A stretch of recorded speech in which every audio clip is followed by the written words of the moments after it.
Both my wife and I love music. Gabi has a professional background as concert pianist. She traveled the world. She knows exactly what real sound is. I was an amateur clarinetist. I played in amateur orchestras, classical music. So our reference is real music.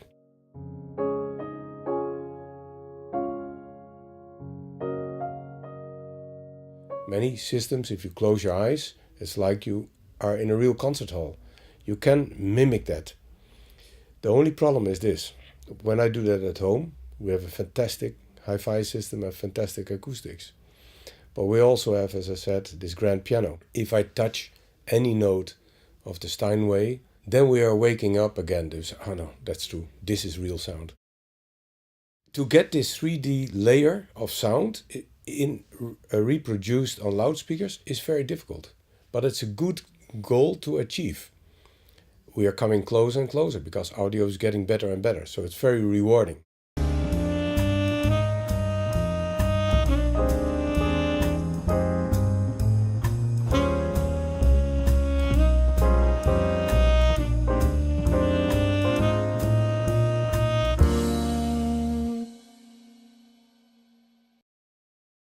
In 1992, when I became the owner of the company, we made both cables and electronics.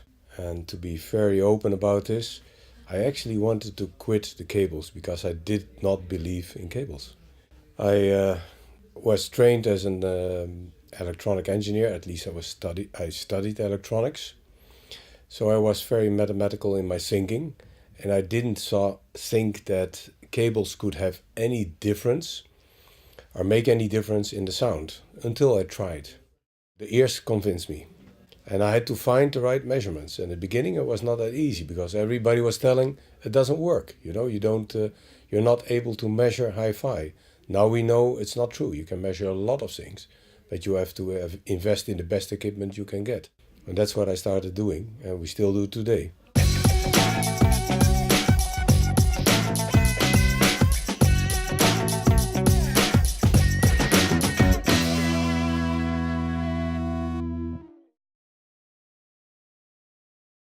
So what we do in designing new cables, we start using COMSOL. So we use that since more than 10 years now, which is very advanced, and you can already calculate a lot of things and show it with a 3D movie before you even build something. So that's a good start. But like any technique, you can often use different configurations. We usually build 2 or most of the time 3 different configurations. When we build it, we start listening. And there's always one favorite, there's always one next, and one that's really not good at all. But we also want to know why that one is not good at all. And we also want to know which one is the best one and why it is the best one. Then we start measuring again. And we always go further until we find a cause. And then we start improving based on the measurement.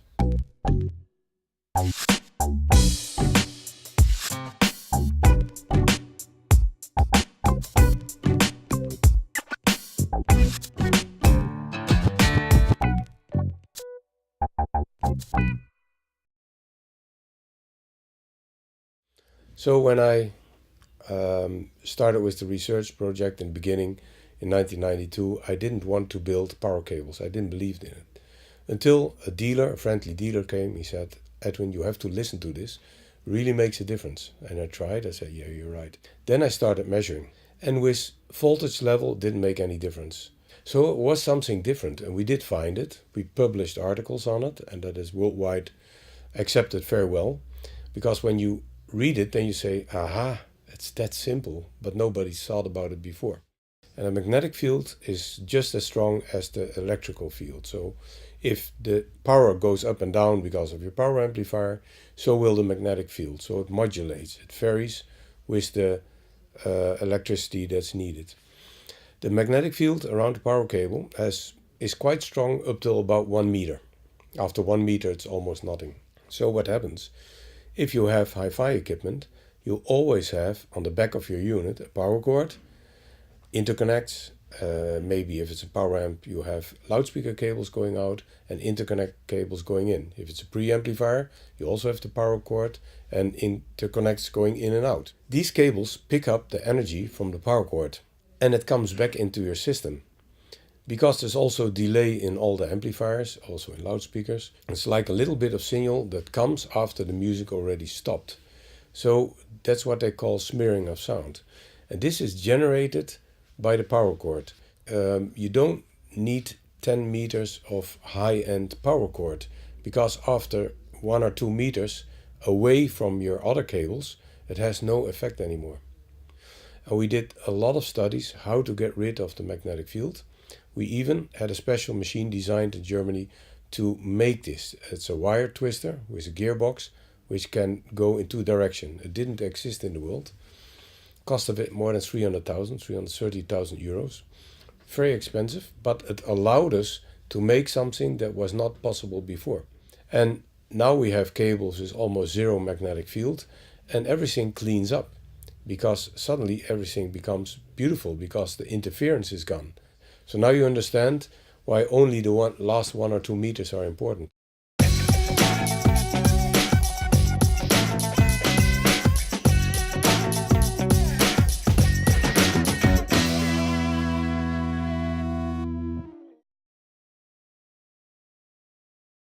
Shielding is everything for power cords. Interconnects is quite different. For interconnects, you need a fantastic conductor. That's where our super silver gold alloy comes, or the monocrystal silver. But just as important is the construction, and just as important is the insulation material. So every cable has its own special properties. Loudspeaker cables, we have a big variation of frequencies, like interconnects. That in technology is very complicated, because we have one big variable, which is the frequency. At the same time with music, the loudness changes all the time. That means the voltage going to your loudspeaker. And depending on the loudspeaker, the current varies too, with a changed phase angle. Getting all these things constant without modulation effects is very important, because our brain is extremely sensitive to modulation. Modulation is if you have variations that other things start to vary too. And your brain recognizes that immediately as something that doesn't belong to the music, because it happens over all the music at the same time. But if you have a high-end DA converter, you need a very high-end cable with ultra-low jitter. But making a low jitter cable is very difficult, because the precision of the way everything is built and the flatness of the surface inside is crucial. And this is where our secret is, you could say, for digital cables. So the first cable we made with that had 1,000 times lower jitter performance than anything we built before that. And before that we were just quite as good as anyone else. We had a very good reputation, we had good reviews on our digital cables. But with that one, that was unique. And that's why some other manufacturers of DA converters recommend Siltech. Why? Because they sell expensive DA converters and expensive clocks.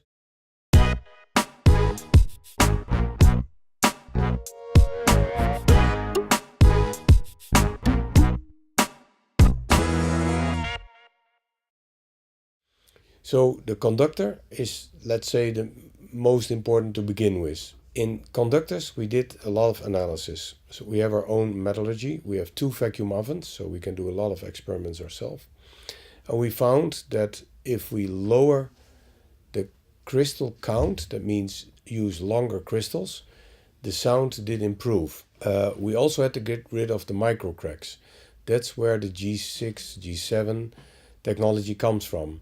There we have a silver gold alloy, and because of the process, the gold actually fills the micro cracks in the surface, and because of that it improves that cable and lowers the distortion. The monocrystal also has a very low distortion, even lower, but it's a little bit harder to produce. It's a relatively new technology, and it's very hard to produce in long lengths and large diameters. And that's why the price is quite high. The nice thing about silver and gold, if you have it in a high purity form, it will not degrade, it will improve in time, so it gets better and better all the time. With copper, it oxidizes immediately after production.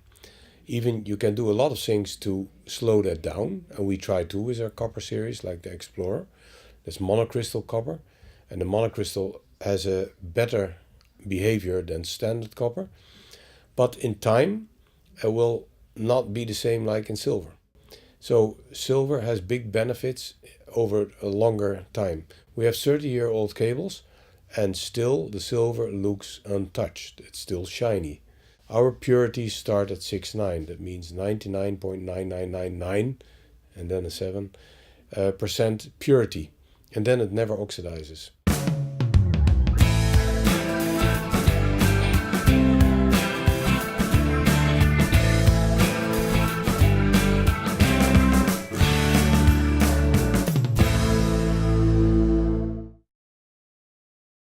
If you look in the very high end, there are only a few brands that really make very good products. And all of these owners of these brands are just very fanatic about good sound and want to improve all the time. So saying that we have no competition would be very arrogant. Then you would lose immediately. If you think that you're the best, you start losing immediately. But we certainly keep trying to stay absolutely on top with our technology, with our listening test. And so far we are all the time able to improve our results and make our customers happy.